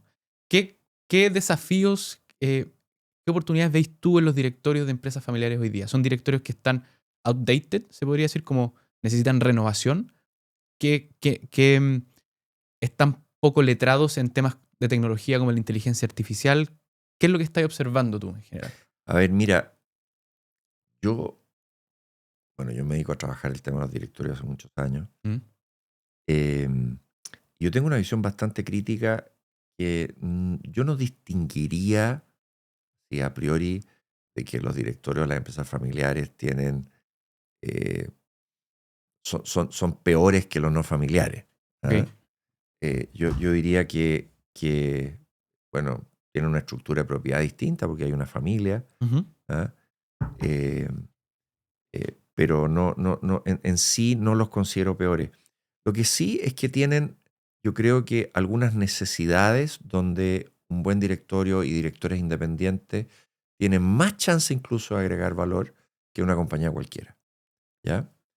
Porque, porque te ayudan en muchos sentidos. Bueno, primero, eh, te traen una visión, voy a ir incluso a cosas más básicas. ¿Eh? Piensa tú en un matrimonio joven que tiene niños chicos y que el día domingo a las 12 del día están todos en pijama. ¿Ah? Día de invierno, así, llueve afuera, ¿no? Los niños están en pijama y tal, la casa está medio desordenada. Pero si ese domingo llegan, tú tenés invitados a almorzar, ¿ah? Ese día la casa está impecable, los niños están vestidos, peinados y ordenados todo. Bueno, tener directores externos en una familia empresaria es traer visitas a tu casa. Y eso ordena inmediatamente Mm, la conversación de la mesa del directorio, no el almuerzo del domingo. claro. ¿Ah? Vamos a hablar del tema de la empresa, vamos a tener que tener información, eh, tenemos que tener un cierto rito de orden, Mm. y eso ya es valioso. O sea, Una agenda. la sola presencia Mm, de visitas te ayuda. Segundo, si esas visitas eh, traen cosas valiosas, mejor. Entonces, si tú buscas directores que traen experiencias, conocimientos, cicatrices en el cuerpo relacionadas con desafíos que tiene tu empresa, mm. crecer, internacionalizarse, profesionalizar, cambiar tecnología, Salir de crisis, por ejemplo. salir, o incluso de dimensiones como muy evidentes, ¿no? Oye, sabe más de finanzas, sabe Mm, más de comercial o lo que sea. Bueno, te va a traer activos que son valiosos para el negocio. mm. Tercero, te ayuda a mirar las cosas con un poquito más de objetividad. Bueno, la familia tiene sus tradiciones, a lo mejor llevan muchos años haciendo las cosas de una misma Sí, forma, pues eso te iba a decir, como ¿cierto? lo hacemos así porque lo llevamos haciendo así hace mucho Y, tiempo. y así son las cosas, ¿no? Claro. Eh, y sobre todo esta idea de objetividad cuando en la misma familia pueden haber opiniones distintas. Entonces, Mm, ya no es la opinión de un hermano versus otro hermano, que se impone una a otra y que puede tener un costo emocional. Pero cuando discutimos entre todos y estos externos opinan algo y llegamos a una decisión, ya no es un tema personal, es un tema mucho más objetivo. También los directores externos, y te lo digo por experiencia, en muchos casos uno termina siendo una especie de psicólogo de la familia. O sea, uno escucha, escucha las inquietudes, las frustraciones, los miedos que puede tener algún miembro y ayuda, das consejos. De repente, aunque nadie te invita explícitamente, pero en la práctica eh, intervienes como mediador u mm. ordenador, ¿ah? De algunas discusiones. Obviamente uno no se debería meter a mediar un conflicto entre dos hermanos porque ahí vaya a salir trasquilado, pero de repente... eh, Pero limando pero de estas repente, diferencias a nivel el gobierno, exacto, digamos, no, no claro, es. oye, no, pero a ver, busquémosle la Mm, vuelta, ¿no? Déjame hablar con tu hermano sobre este problema, a ver si podemos encontrar una solución. Eh, y, y además, y esto es algo que en general se hace poco, pero yo creo que puede ser muy valioso, mm. es un fusible. ¿Ah? Entonces, oye, Gonzalo, mira, yo necesito que empujes esto, esta situación va a ser muy difícil, eh, y cuando salgamos de la crisis, te vaya a ir. ¿Ah? Y yo le voy a decir a mi hermano, no, es que Gonzalo fue muy duro y vamos a necesitar traer a otra persona que venga como con la hoja en blanco, Mm. los directores externos son fusibles también, como parte de mantener la salud de la familia. Pero al mismo tiempo representan un desafío interno porque, y aquí lo vamos a conectar con la primera parte que te había dicho, los directores que tienen el fuck you money, digamos. Sí. Si un director no tiene el patrimonio suficiente para no depender de los directorios, entonces no se vuelve un fusible necesariamente. Bueno, mira, ese artículo, Está bien bueno. En todo caso. ese artículo lo escribí hace muchos meses Ujú. y no lo quería publicar porque Eh, es demasiado insolente, demasiado radical. pero volviendo a la observación Pero anterior, igual al tiene... final dije, ya no sé, esto yo creo que hay que hacerlo porque es lo que creo.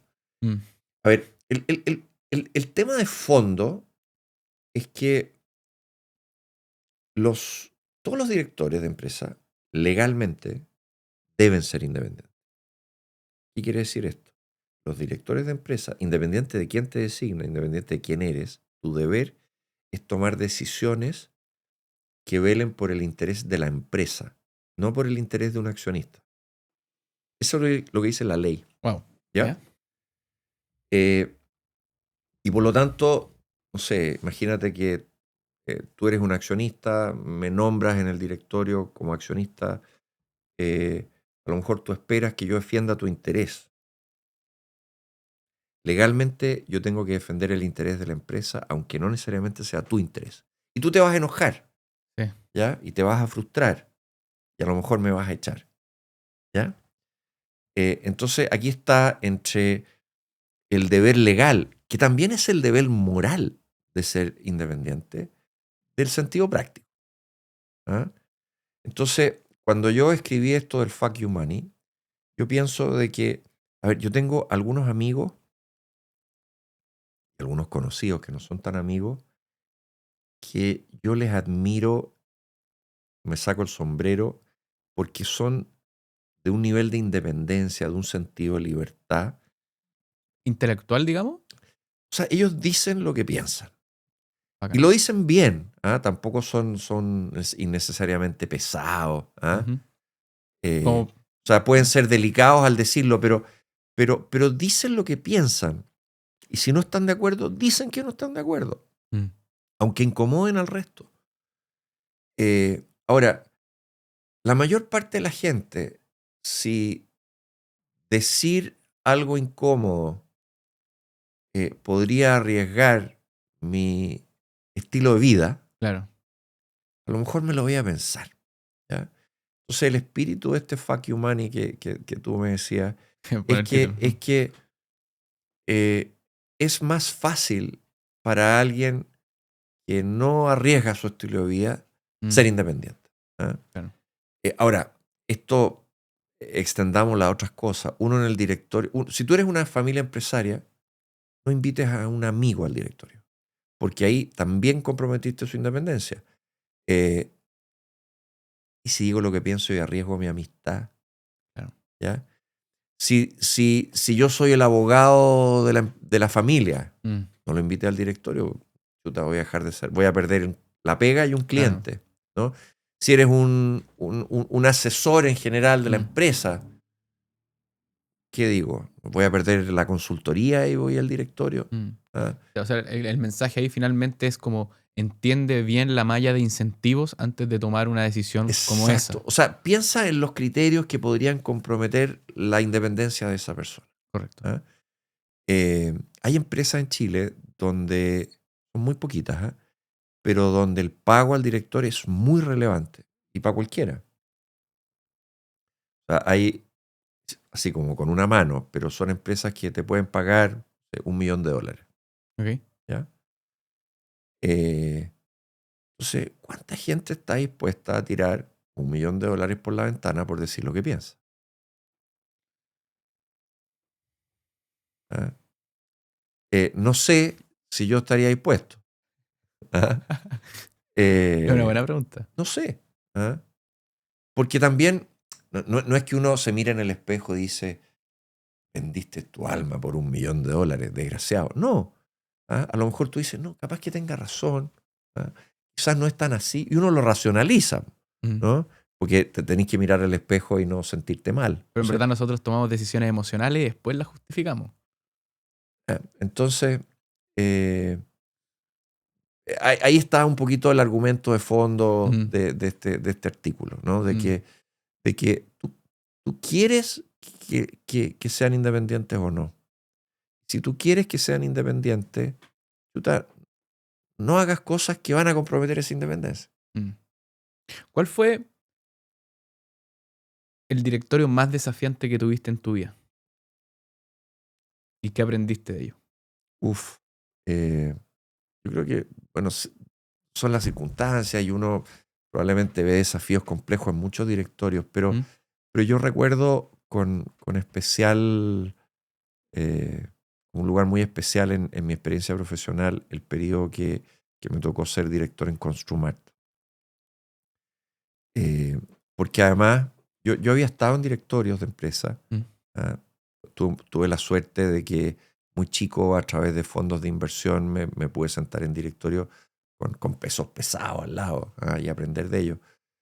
Pero, pero nunca había sido presidente del directorio. ¿Ya? Y esta era una compañía con 3 accionistas, todos muy capaces, Y empresas familiares. muy conocedores Mm, y muy distintos.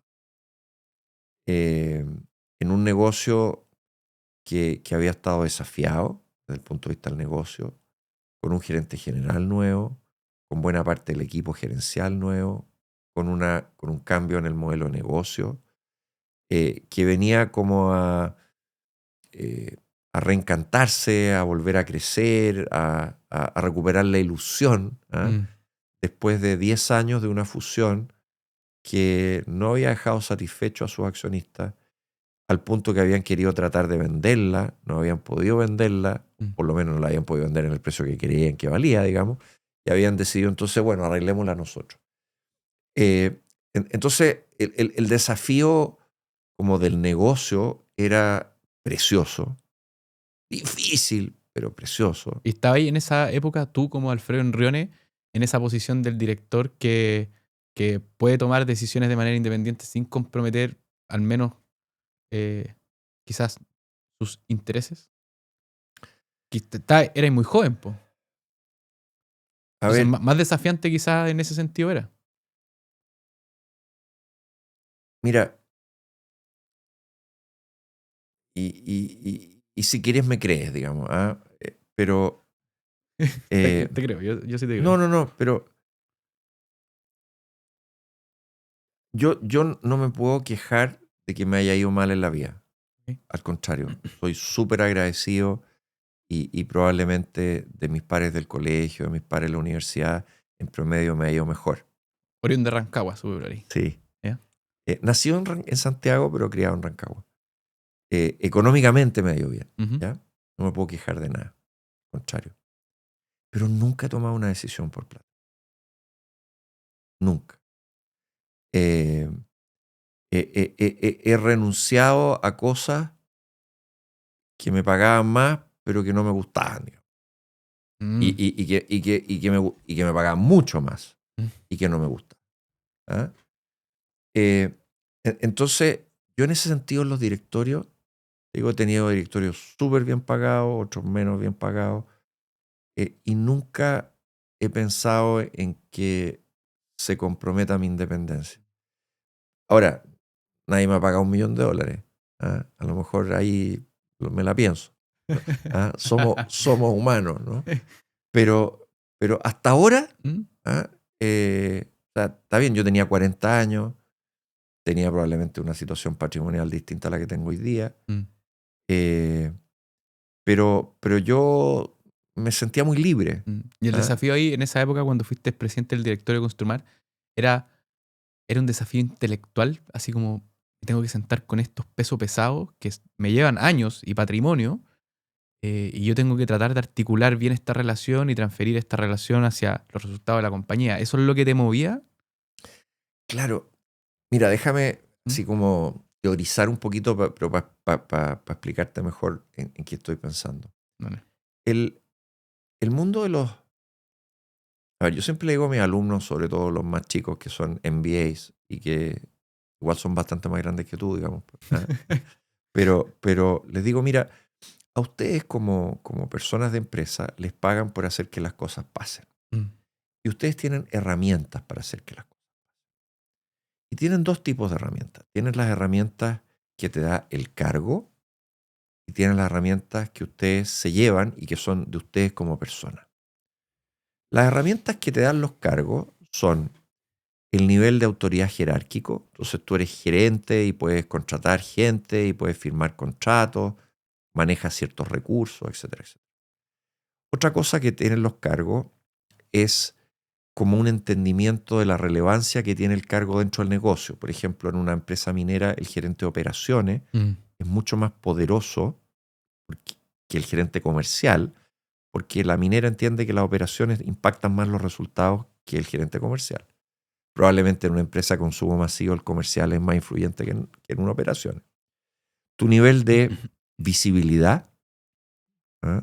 Yo le digo, bueno, mira, dos estudiantes brillantes entran a trabajar, a uno lo ponen en el cuarto subterráneo y a otro en el piso del gerente general y directorio. Cuando lleguen a pedir recursos para un proyecto, ¿a quién se lo van a dar? Al que ven. ¿Ya? Claro. La proximidad. Exacto. El nivel de centralidad, perdón, de la información, donde fluye la información, donde estoy yo en ese cargo, el nivel de autonomía. Cuánta libertad te dan. Pero eso es el cargo. ¿Ya? Y está la herramienta de la persona. Tu conocimiento, tu experiencia, tu prestigio y tus logros, Tus redes. tus redes, muy bien, y una bolsa gigantesca de cosas que por alguna razón te hacen más creíble. Llámale carisma, inteligencia emocional, capacidad de comunicar, habilidad para negociar, tus valores quizás y otras cosas más. ¿Ya? Es una lista larga, pero que más o menos intuitiva. En el mundo gerencial, uno tiene herramientas potentes del cargo. Cuando el jefe le dice a su equipo, oye, pucha que sería rico que mañana nos juntáramos una hora más temprano, acaba de darles una orden en una forma simpática. Cuando un director le dice a otro, oye, he estado pensando que sería rico que en vez de los martes nos juntemos los jueves, mientras los demás no estén de acuerdo, es una opinión. Porque son pares, no son subordinados. Claro. ¿Ya? Entonces, el mundo de los directorios es un mundo donde esencialmente se trata de herramientas de la persona. ¿Ya? Te sigo. ¿Ya? Entonces, piensa tú en un Alfredo Enrione de 40 años, sentado con gente que en el mundo de los negocios tiene más logros, más conocimientos, probablemente más redes, más prestigio, ¿ah? Más experiencia, sin ninguna duda. Entonces, ¿con qué herramientas te quedas para poder influir en los demás y movilizar a ese directorio? Chuta. ¿Cómo yo ahí podía construir credibilidad? ¿Ah? El primer elemento de credibilidad fue trabajar con ellos antes de que me nombraran el directorio. Fue usar, bueno, ya algo de experiencia tenía en el mundo de los directorios, ayudarlos a negociar acuerdos, al punto que después de un proceso de consultoría me dicen, oye, mira, nunca nos logramos poner de acuerdo, pero tú eres la única persona que ha logrado ponernos de acuerdo. Por eso nos gustaría que tú seas el presidente. Yo le estaba buscando un presidente para el directorio y les tenía unos nombres y candidatos cuando me invitaron a la presidencia.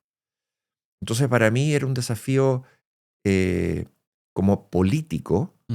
¿Ah?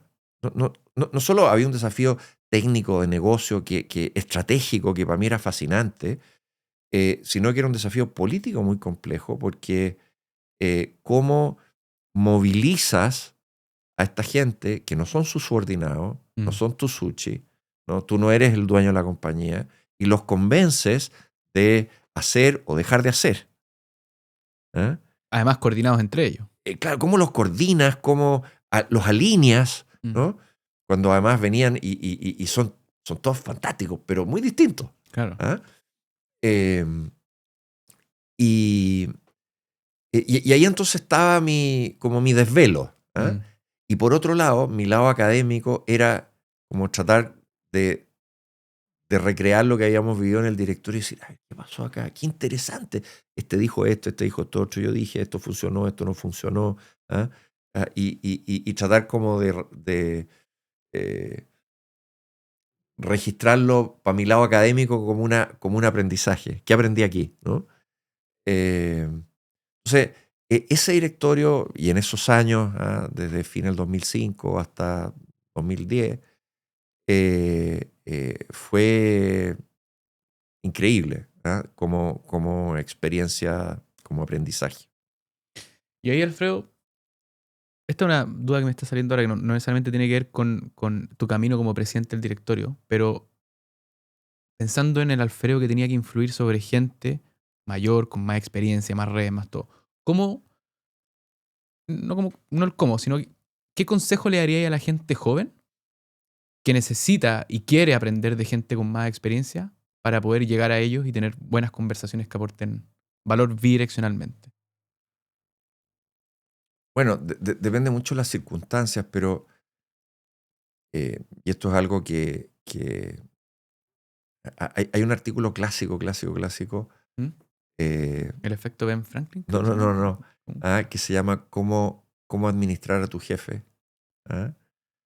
Eh, en que dice, mira, uno no elige a los jefes y que tu jefe funcione contigo es responsabilidad tuya, no es responsabilidad tuya. ¿Ya? Eh, y entonces, y este es un aprendizaje y una reflexión muy de MBA, que trabajan en una empresa, que tienen un jefe, no sé, no necesariamente en el contexto que tú estás planteando, pero ¿Mm? entonces, bueno, pero aprende a entender, aprende qué es lo que le mueve, cuáles son sus incentivos, cómo es el jefe de tu jefe, cómo lo miden, ¿no? ¿Qué es lo que sería éxito para esa persona? eh, Aprende su estilo, cómo le gusta comunicarse, le gusta que tú le lleves un informe o que le contés las cosas en 5 minutos. Claro. Le gusta estar siempre informado de dónde estás, o basta que vengáis y le contáis los resultados. ¿Ah? Mm. ¿Le alata los números o le encantan los números? Eh, ¿Cómo tú lo puedes ayudar a brillar a tu jefe? Todo ese tipo de cosas. Pero además, chuta, muestra curiosidad, muestra interés, sea agradecido. Eh, Ahora, en un plano, yo diría, ya más general, no necesariamente en una relación de subordinación, Mm. yo creo que uno como viejo, yo todavía no me considero viejo y eh, mi papá cumplió hace poco 90 años y yo lo siento como un joven todavía lleno de energía, siempre con proyectos y tratando de aprender cosas nuevas. Y me encantaría estar ahí como él, pero eh, uno tiene ganas de enseñar, ¿ah? Eh, como de dejarle algo, ¿ah? Capitalizar sobre esa experiencia de vida que ha tenido. Tiene ganas de aprender de los jóvenes, de entender, pucha, de herramientas que dominas que tú no dominan, de entender un poco la visión que tienen del mundo. eh, Y contagia ese espíritu como, o esa velocidad, ese hambre joven que... pero claro, energía, ¿no? Te energiza. Mm. Bueno, la cosa rica de la universidad, ¿no? Que uno siempre está con gente, Sí, como po. vibrante y curiosa y preguntándote. Es un regalo enorme.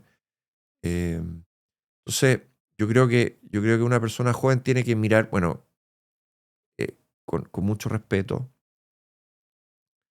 eh, Intenciones claras alguna vez te escuché por ahí decir. sí, lo que pasa es que Como esto, ser honesto en la pedida o lo que sea sí, que por la razón que uno se quiera acercar. sí, bueno, es que esto tenía que ver con lo que tú me preguntas, con algo que yo dije respecto de construir relaciones Mm. en un sentido como más estratégico. Y alguien dice, oye, no, pero aquí estáis hablando de manipular, como de dobles intenciones. Y yo digo, no, no, no, esto no es dobles intenciones. Tú te quieres acercar a alguien, ¿no? Revélale tu intención. Mm. Oye, mira, te quiero conocer, me parece interesante tu negocio. Me dijeron que eras una persona interesante. Mm. eh, em, no sé, me acerco porque eventualmente quiero hacer un negocio contigo. Mm. ¿Ah? quizás no todavía, pero revela tu intención, Mm. ¿no?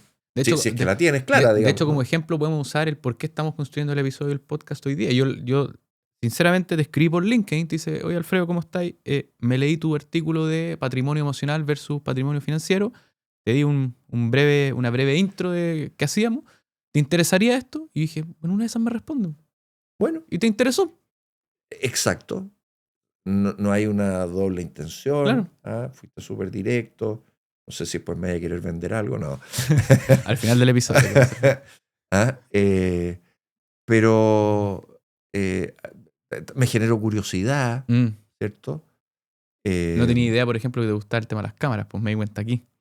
¿Cachai? Entonces, ¿te pareció curioso el estudio y lo no, pues la observaste? iluminación, Mm. ¿verdad? Los micrófonos, tema que también me interesa, ¿no? Pero no, Mm. estoy mucho menos atrás.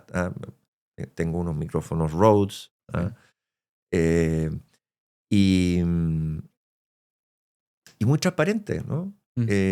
Oye, y de esta conversación puede que se acabe aquí o puede que sigamos conversando en el futuro, no lo sé. Mm. Y tú estás siendo curioso, ¿ah? Respetuoso. eh, Fue muy interesante conversar contigo antes del podcast de en qué proyecto estabas. Sí. Me hiciste volar la cabeza, y se me ocurrían algunas ideas. Eh, entonces, en la medida que uno es transparente y Mm. es respetuoso, Mm. aproxímate, sé mucho más proactivo. Sí, po. ¿Ah? La gente cree que de repente hay gente que es como inalcanzable nomás, pero si tú logras articular, quizás este es el mensaje que estoy tratando de dar, si tú logras articular bien una pedida, quizás puede ser que tengáis suerte, pero tenéis que tentar tu suerte. Y eso Sí. es lo que estáis diciendo, el ser proactivo para que las cosas O sea, sucedan. mira, si tú realmente tenés muchas ganas y mucho interés, déjame inventar. A ver. ¿Ah? Tú querís conocer al presidente de Estados Unidos. ¿Ah? Eh, yo creo que tenéis chances de que te reciba. ¿Ah? Eh, y hay un interés legítimo y tú tenías algo que ofrecer. Mm. ¿Ah? Oye, mira, presidente de Estados Unidos, póngale el nombre que quiera, puede ser Trump, ¿no? Mira, bueno, por un lado estudialo, ¿no? Eh, por otro lado, a lo mejor el mismo a través de LinkedIn tú puedes ir diciendo a ver quién conoce a quién conoce que me puede llevar allá. Pero supongamos que en 2 pasos tú llegas y puedes llegar con un mensaje. Hay como una ley de proximidad que creo que tú puedes estar al alcance de cualquier persona en el mundo como en 5 pasos, algo así, ¿o no? Es que mira, hay un experimento A que través de 5 contactos. ¿No? sí, no, ese es la ley, la ley, comillas, ¿no? Se llama 6 grados de separación. Algo así ¿Ya? era. Sí. Y de hecho hay una película, hay una obra que se llama 6 Degrees of Separation, pero ¿Mm? pero fue, no es una ley matemática, sino que alguien hizo un experimento. Ok. Y el experimento es, mira, te voy a dar un sobre con el nombre de una persona que tú no conoces.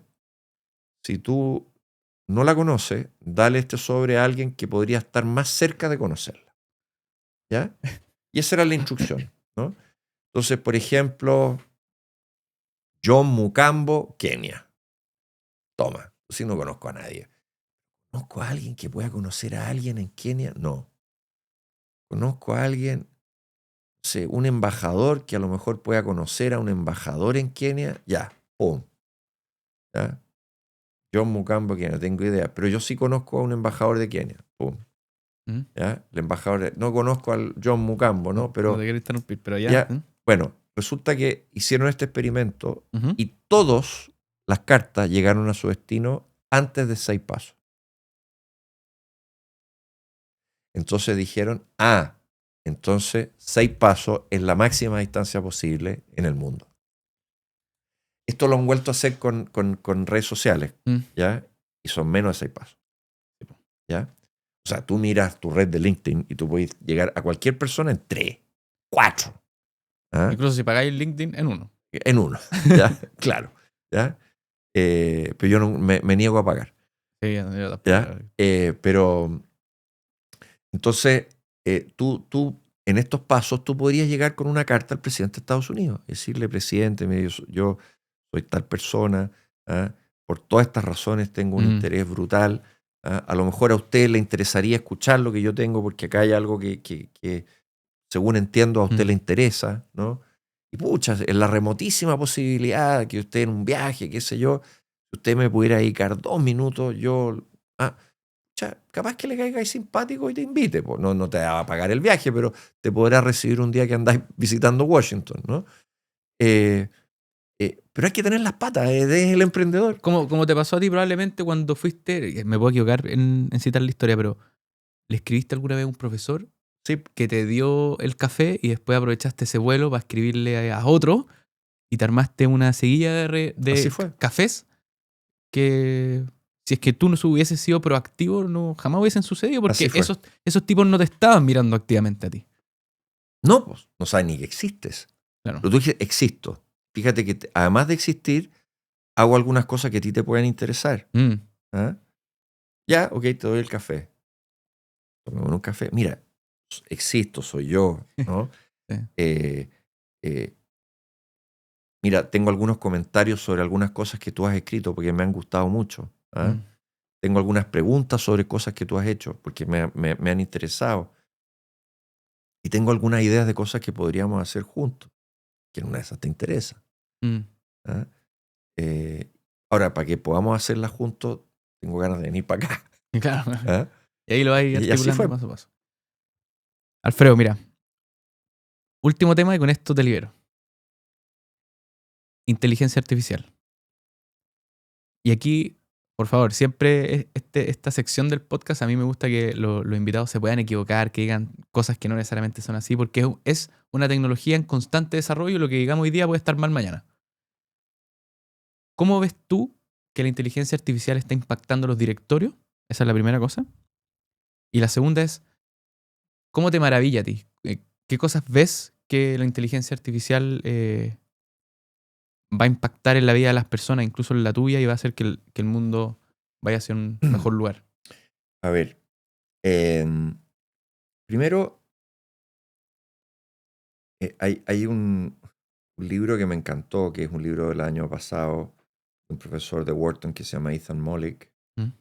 que se llama Cointeligencia, ¿no? Cómo trabajar con la inteligencia artificial, porque él ve un complemento. Pero en el párrafo inicial él dice, tú no te has sentado a pensar en la inteligencia artificial si no te has desvelado un par de noches. Yo te confieso que Mm. llevo 2 años desvelado. O sea, el tema de la inteligencia artificial Te tiene atrapado. realmente me tiene enfermo. ¿Ya? Todos los días estoy pensando en posibilidades y aplicaciones y consecuencias, etcétera. Entonces déjame volver a la pregunta. Tú me Mm. dices primero, ¿cómo está impactando los directorios? Hoy día, Mm. cero. O casi cero. ¿Por qué? Porque los directores no entienden. Mm.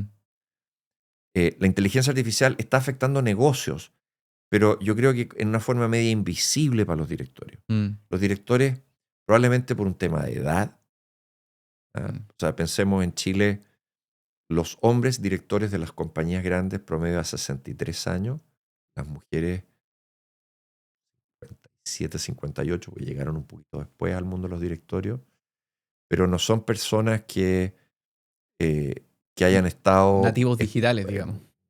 imposible, Ok. ¿ya? Entonces, por razones medio evidentes, yo no esperaría que personas muy mayores estén muy cerca de este mundo de la tecnología usándolo. Ujú. Entonces, la ven como, saben que existe, leen y opinan, ¿no? Mm. Pero fundamentalmente sobre cosas que les cuentan o que han leído, pero no la han experimentado Claro. Mm. ¿ah? En el día a día para entender ese potencial.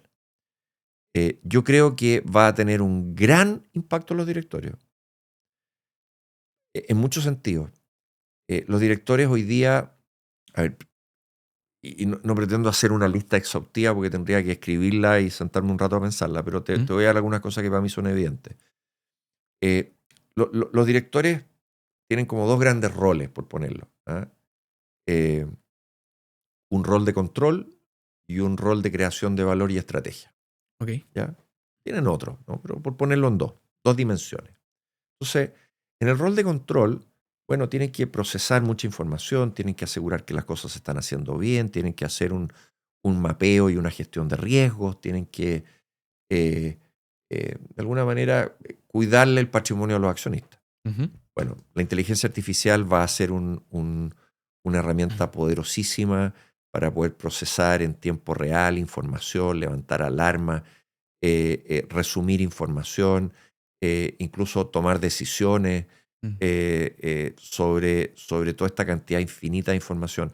Los directores eh, hoy día reciben paquetes muy gordos de muchos números, con muy poquita anticipación, Mm. y tienen que hacer lo que pueden con esa información y Claro. generar y proponer. Bueno, esta cuestión tú se la vas a entregar a un digestor de información. Mm. ¿Ah? Y tráeme los accionables Eh, para discutir eso en la reunión. exacto, dame las 5 cosas más importantes, cuáles son las decisiones que hay que Mm. tomar, cuáles son las alternativas, cuáles son los pros y contras de las alternativas, etcétera, etcétera. Que eso, si lo damos vuelta un poco, también ayuda a la gerencia, porque en algún minuto mencionaste que, no aquí, que las gerencias le dedican como más de 50 horas al mes a preparar la información para que el directorio Así es, pueda procesarla y después sacar lo accionable. Entonces, exacto. como el tema de tener la información disponible, estructurada, unificada y en tiempo casi que real para todas las partes, disminuye como esta latencia de, bueno, la tengo que mandar para allá, tengo que ir para acá, y todos estamos alineados. Sí. Con Bueno, de hecho, eficiencia. te cuento a propósito de esta mente inquieta,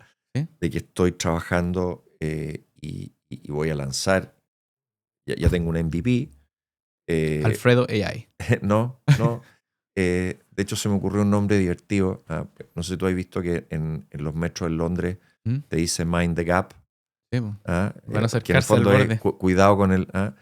Entonces, armamos una plataforma que se llama Mind the Board, que tiene como un doble sentido, que es cuidado con el directorio, pero también cuidar y la mente del directorio. ¿Ya? Mm.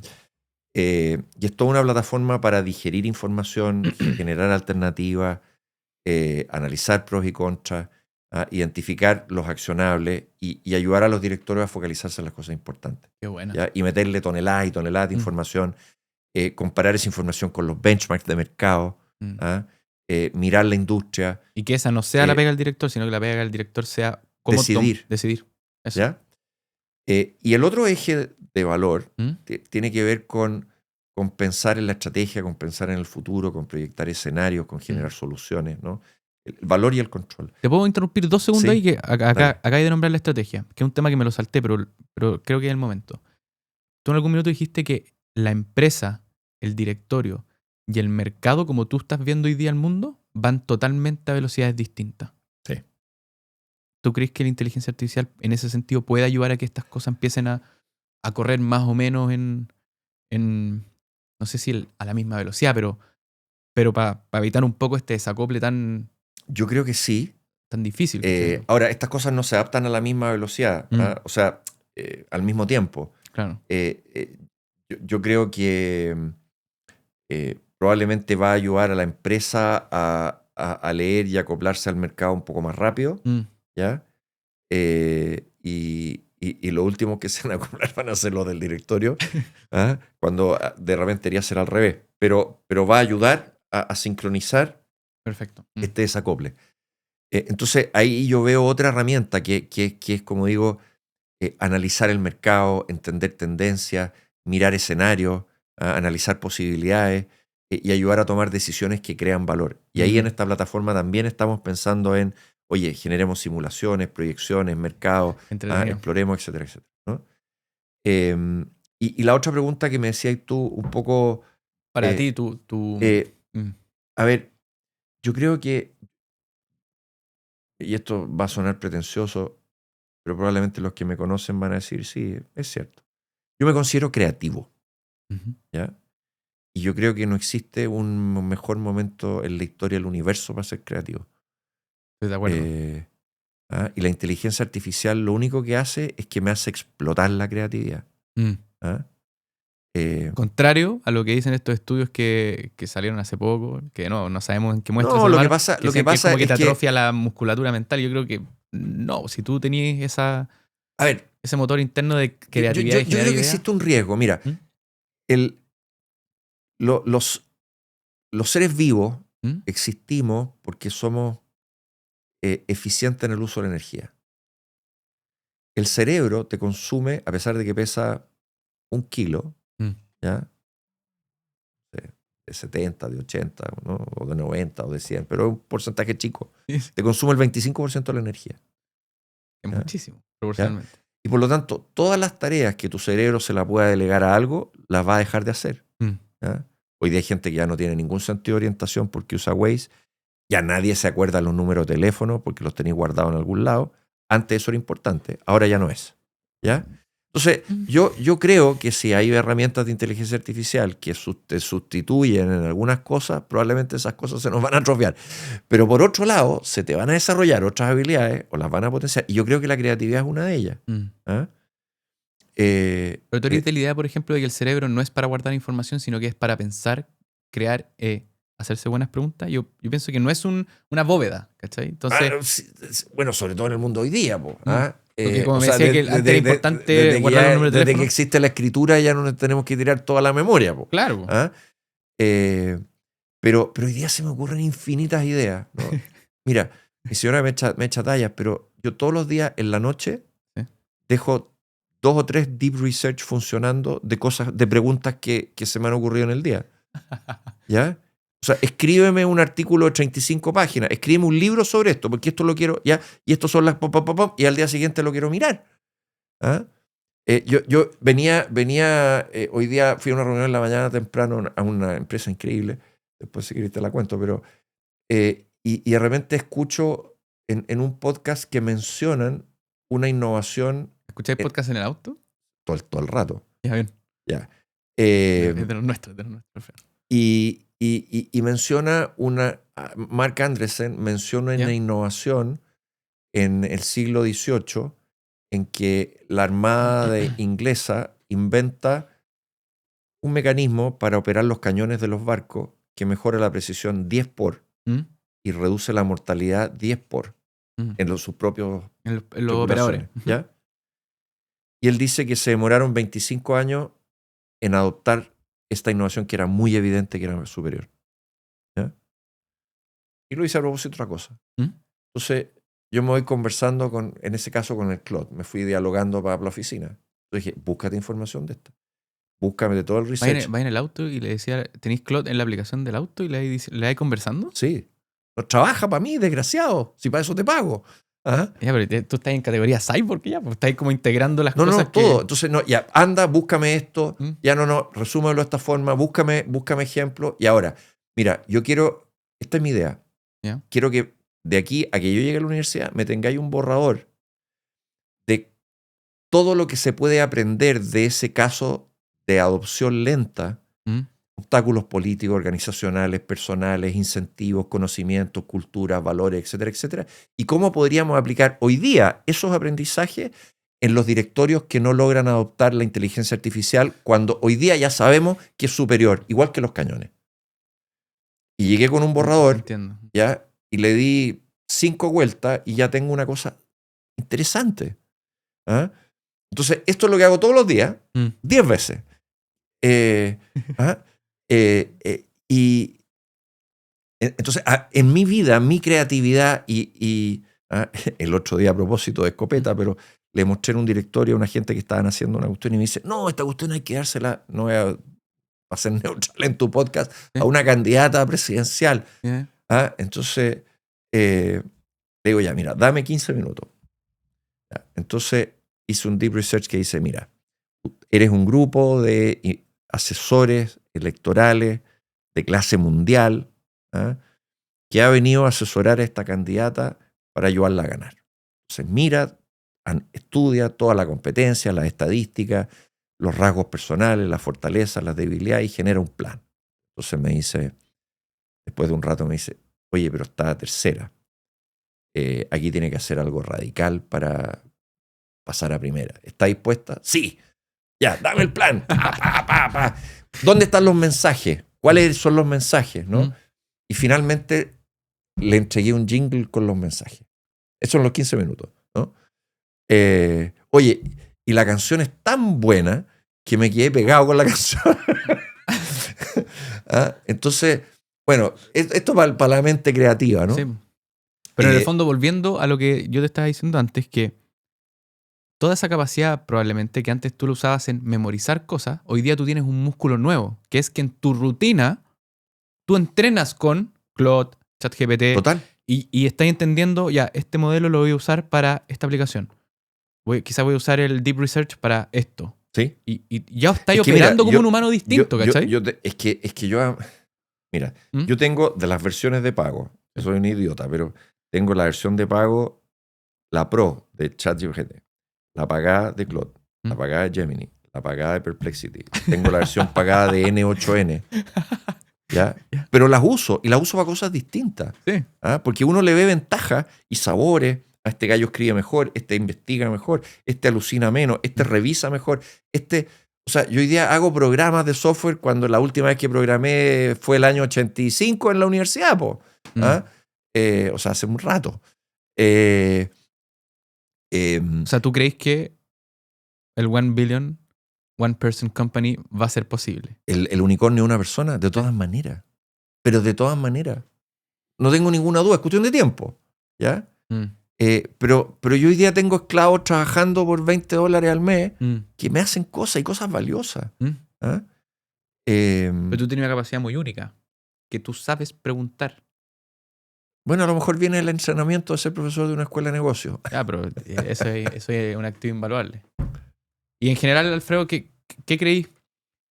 Como última pregunta, ¿cuál crees que va a ser el verdadero impacto de la inteligencia artificial en la vida de las personas? ¿Va a mejorar el estándar de vida? ¿Vamos a llegar a largo plazo a un nivel de abundancia de la vida que el trabajo quizás sea opcional? ¿Te imagináis un futuro así como quizás distópico para el hoy? La respuesta más honesta es no tengo idea. ¿Ya? Estas acciones que Pero podemos equivocar, ¿no? lo voy a separar en dos. ¿Ya? Por un lado, y esto es algo que aprendí hace muchos años de un académico que se llama Paul Srivastava, que es un profesor de la India, que su familia y donde él creció es un pueblo que se llama Bhopal, Ujú. donde tú no tenías idea, pero hubo un accidente de una petroquímica que mató, fue como un Chernobyl químico Ok. en India, ¿ya? Y este es un tipo que quedó muy marcado por esto y se dedicó a estudiar un poco la evolución de las tecnologías y el impacto de las tecnologías en La vida en humana. la vida humana. Y su conclusión es que todas las tecnologías nacen como con una promesa de que van a resolver los problemas de la humanidad. Ujú. Y esos problemas los resuelven, pero traen otros problemas que antes no existían. ¿Ya? Y eso la gente los mira a huevo, hasta que llegan. Entonces, la energía nuclear iba a resolver el problema de Del la abastecimiento energía, continuo. ¿verdad? Y genera problemas. Y así sucesivamente. Entonces, yo estoy seguro que la inteligencia artificial nos va a resolver muchos problemas. Además, a mí me parece increíble porque como que se va componiendo. Entonces, esto es más que exponencial. ¿Ah? Porque la inteligencia artificial hoy día está mejorando los computadores más rápido que la ley de Moore. Porque yo uso la inteligencia artificial para desarrollar chips. Con esos chips yo genero mejor inteligencia artificial. Esa inteligencia artificial me permite generar mejor software que corre mejor en los chips. Porque la ley Por de eso, Moore está hecha en base al hardware. pero también a que el humano está dentro de la ecuación de mejoramiento. Exactamente, en el diseño ¿verdad? Y la Mm. miniaturización de los circuitos. Pero acá hay software y hardware Sí. y se van componiendo y todo. Entonces, yo creo que la inteligencia artificial nos va a ayudar, y aquí me conecto con la segunda parte de mi respuesta. Entonces, yo creo que nos va a traer problemas. Y a lo mejor hay algunos problemas muy serios que ni siquiera nos imaginamos. Ujú. Pero yo estructuralmente soy un optimista. Mm. ¿Ah? No puedo pensar de otra forma. Tendría que, no sé, tomarme un antidepresivo al revés para pensar en En negativo, Skynet. ¿no? En estos, pero porque yo veo en la tecnología una oportunidad gigante para resolver problemas muy apremiantes de la humanidad: la educación, Ujú. la salud, la energía, el cambio climático, La cadena eh, alimenticia. la alimentación. Todo esto son problemas que están ahí al alcance de una inteligencia superior que va a llegar, sin ninguna duda, Mm. ¿verdad? Eh, Pero ahí uno se pregunta, bueno, consecuencias, ¿no? Probablemente van a haber personas que no van a poder competir, Claro. ¿ya? Eh, ¿Y en qué periodo de tiempo va a suceder es que, eso? Po? claro, es que ese es el problema, porque cuando tú piensas en la revolución industrial, ¿ya? Y te la cuentan así como en simplecito, resulta que, mira, eran unas personas que trabajaban en el campo, algunos trabajaban en sus telares en las casas y con eso vivían, y de repente vino la revolución industrial y los telares, ¿verdad? Y las máquinas a vapor se transformaron en fábrica y esta gente quedó desempleada y esta gente entonces se fue produciendo una migración del campo a las ciudades, etcétera, etcétera, ¿ya? Entonces los economistas dicen, sí, claro, entonces van a desaparecer trabajos, pero se van a crear nuevos trabajos, ¿no? Cierto. Pero resulta que lo que ocurrió en la revolución industrial es que hubo un par de generaciones, o al menos una generación completa de personas que se quedaron sin trabajo. Claro. ¿Ya? Y eso generó movimientos sociales, ¿ah? Hambre, conflicto, etcétera, etcétera. Entonces, Claro, como que en el largo plazo la historia nos claro, enseña que hay abundancia, pero hay un periodo. claro, en el promedio, si tú juntáis este punto con este punto, se Mm, ve una raya muy, muy recta, ¿no? Pero entre medio, ¿cierto? Hubo ajustes, sufrimiento. Yo, por ejemplo, hubo en realidad, porque ya se murió hace un buen rato, pero un sociólogo alemán que se llama Niklas Luhmann, eh, que tenía. yo pensé que yo leía, pero. Ya, Niklas Luhmann fue uno de los sociólogos más importantes del siglo XX. Mm, Entre paréntesis, tuvo mucho impacto en personas como Maturana. ¿Ah? Y Niklas Luhmann, uno, él en esencia dice, mira, las instituciones mm, humanas son esencialmente producto de las tecnologías de comunicación, acumulación y transmisión de conocimiento. ¿Ya? bueno. Entonces, él dice, mira, existía una tribu así como de primates, ¿no? Que se movía entre los árboles recogiendo fruta. ¿Ah? Y de repente alguien dijo, y se inventó el lenguaje. Y el lenguaje permitió hacer un salto gigantesco, porque yo podía, a través de mi lenguaje, enseñarle a mi hijo lo que yo había aprendido en mi vida. Mm, Y a través de este aprendizaje acumulado, yo podía transmitirle lo que me enseñó mi abuelo, lo que me enseñó mi bisabuelo, así en generaciones. Y por lo tanto, se acumuló conocimiento en el equivalente de 2, 3 generaciones. ¿Y qué significó esto? Que nació la agricultura, se domesticaron los animales y las plantas, claro, ¿ya? claro. Y nacieron las tribus, ¿verdad? Y desapareció o sea, La dinámica la nómade. organización social cambió, ¿no? Mm, De repente nace la escritura. Chuta. Eso significa que puedo acumular conocimiento por siglos. Puedo transmitir conocimiento a distancia. claro. Nacen los imperios, nace el comercio internacional. ¿Ya? Nace la imprenta, caen los imperios, nace la democracia, revolución industrial, etcétera, etcétera. Tú piensas, las instituciones que tenemos hoy día, las democracias participativas, los partidos políticos, las universidades, los sindicatos, son todos productos de las tecnologías de la revolución industrial. Todavía, y entonces yo tengo la hipótesis, Mm, yo tengo la convicción, ¿ah? De que lo que estamos viviendo hoy día, ¿ah? Es que las instituciones, a propósito de las tecnologías nuevas, están crujiendo. Y algunas se van a desmoronar. Y van a ser sustituidas por nuevas instituciones. que no necesariamente tienen la misma gobernanza y No, forma que las que concibió la revolución previa. absolutamente. Mm, No soy capaz de imaginármela. ya, ok. Pero A lo ¿estáis mejor convencido que van a estoy pasar? convencido. Ya. O sea, cuando vemos hoy día el mundo de la política, Ujú, ¿ya? Y el desmoronamiento de los partidos, mm, es para mí un reflejo clarísimo de que, ¿cierto? Estos partidos que eran poquitos, que monopolizaban la atención, que se comunicaban con el pueblo a través de su monopolio o oligopolio en el canal de televisión o en la radio, mm, hoy día ya no existe porque Hoy día las personas se comunican directo, los candidatos bypassean a los partidos. Sí. ¿Ah? Hoy día una persona puede tener 5 millones de seguidores y de influencer pasó a ser un partido político de una, Sí, sin estructura, total, conectado directo a la gente. total. ¿Ah? ¿Ah? Entonces, yo creo que todo esto, la inteligencia artificial y las instituciones, al final va a traer nuevas instituciones. Mm. ¿Ah?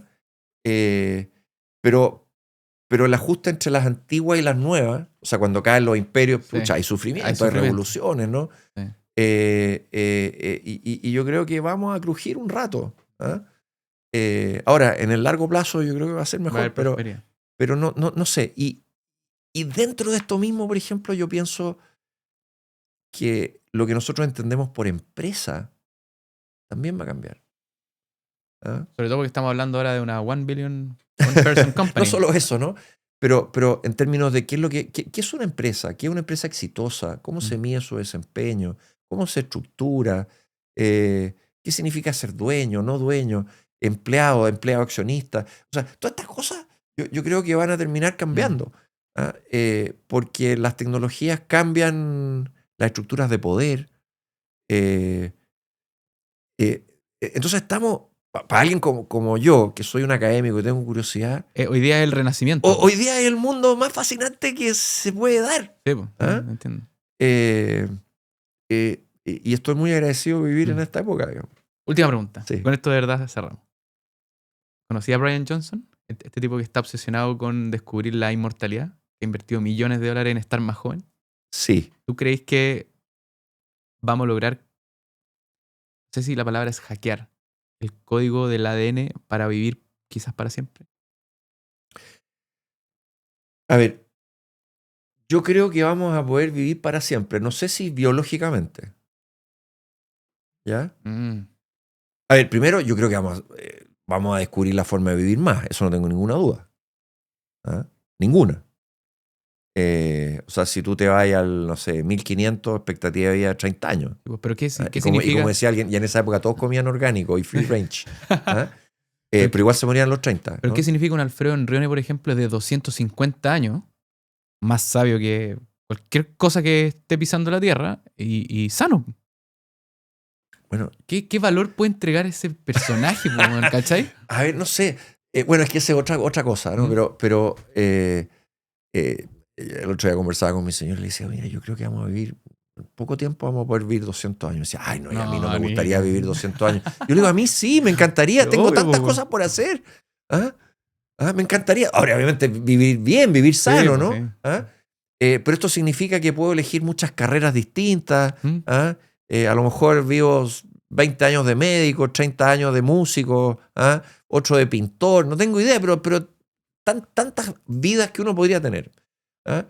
Y yo te digo, si en el 1500 a alguien le dijeran, oye, ¿y tú te gustaría vivir hasta los 100? Dije, ay, ¿cómo vivir tanto? Bueno, vivir a los 200 es en la misma proporción.